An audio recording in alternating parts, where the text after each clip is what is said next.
Edward Vischer, early California illustrator, 1809 through 1878, by David Smith. Music by Cristina Sergi.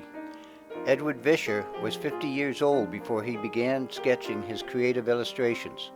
He chose California of the 1850s through the 1870s as the location for his inspirations. The California landscapes, missions, giant redwoods, and other now historic subjects all interested him. He was fascinated with the entire state of California, and he traveled extensively over most of it. Born in Bavaria, Germany on April 6, 1809, Vischer moved to Acapulco, Mexico when he was 19. He went to work for a trading company owned by Heinrich Vermond. Vermond was also from Germany and was associated with other German and Latin American companies as well as his own. Edward Vischer became Vermond's agent, traveling and trading on Vermond ships. He had four. The Mary Esther sailed under the American flag, the Catalina, Leonor, and Clarita under the Mexican flag. They traded between Chile and Peru, the Mexican coast, and California.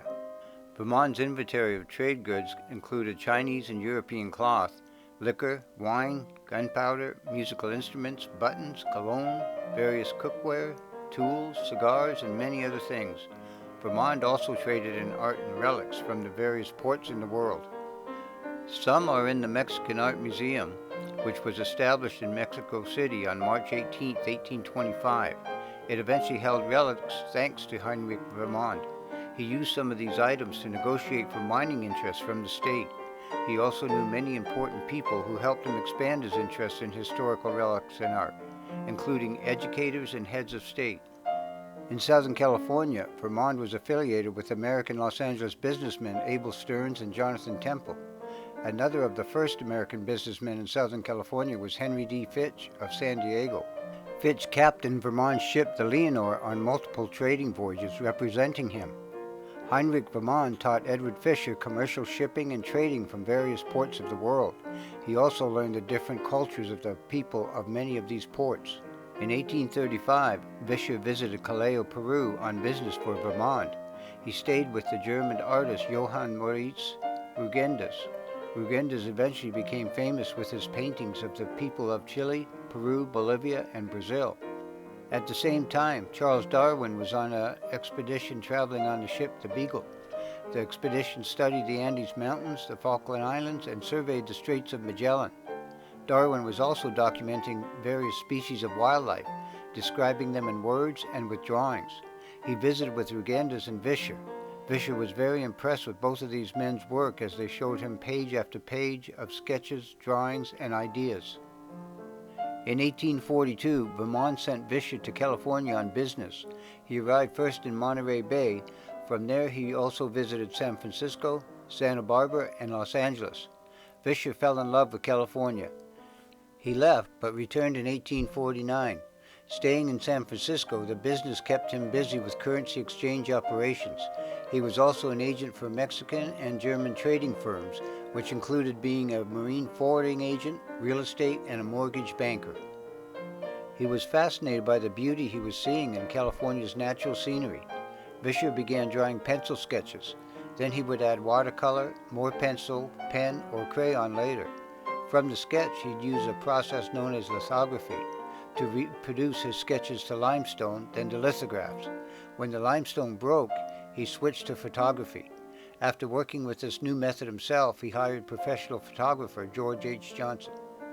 Ideas for photography began developing in the 1700s. The word photography was first used in 1830. In 1835, Louis-Jacques Mandé Daguerre of France discovered a process for photos which became known as daguerreotype. This became a well-used process in Europe, eventually spreading around the world. For the art world of the mid-1850s, daguerreotype pictures were the cutting edge of technology. When gold was discovered in 1848, people flocked to California from all over the world, hoping to find their fortunes in gold. Not everyone found gold, but plenty of fortunes were made in many other ways. George H. Johnson arrived in San Francisco in 1849 from New York, where he'd been a daguerreotypist. He moved to Sacramento and opened his shop. Due to the gold strike, Johnson began photographing miners who would send the pictures to their loved ones back home. He also took pictures of mining claims, methods of gold mining, and the local mountain scenery. He was well known for his skill and highly recommended as the best. In the spring of 1861, Edward Vischer visited the Mammoth Grove in Calaveras County in the Sierra Nevada mountains. Vischer followed the Big Tree route to see and sketch these giant redwoods. Many of these trees were over 200 feet tall. Since it was springtime, the colors of the spring blooms of wildflowers filled the meadows and the forest floor. His visit coincided with a drove of 9 Bactrian camels on their way to the mines in Washoe, Nevada, where they would be hauling supplies. He enjoyed observing and sketching them. Vischer sketched the California missions from San Diego to San Francisco. He also sketched stage stations, ranchos, Native Americans, the mountains, lakes, and rivers as he traveled by stagecoach through the state. He also saw flocks of wild geese and ducks, herds of antelope, elk, and deer. The California grizzly was also still roaming some areas. California had become a state in 1850. Towns were being built. More people were living on ranches and farms. Crops were expanding across once open land occupied by cattle and horses. The Sierra Nevada mountains have elevations climbing to 14,505 feet at Mount Whitney. On one memorable stagecoach trip in 1865, Vischer went to Santa Barbara. The stage road went around Rincon Point. Part of the road was in the surf of the ocean. The tide was coming in, but the stage driver tried to get through anyway. He got part way and couldn't go forward or backward. The ocean was roaring, waves crashing into the stage and moving rocks around close by. To him, it was just another adventure. Vischer married Sophia Orena Smith. They had one son they named Hubert.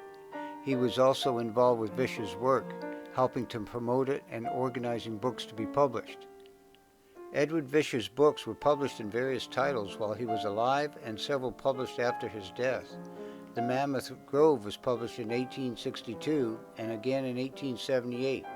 The Washoe Mining Region in 1862. A pictorial of California landscapes in 1870 and Missions of Upper California in 1872. The Mission era, California under Spain and Mexico and Reminiscences, was completed in 1878 and bequeathed to Vischer's son Hubert. Edward Vischer died on December 24, 1878 in San Francisco, California. The end.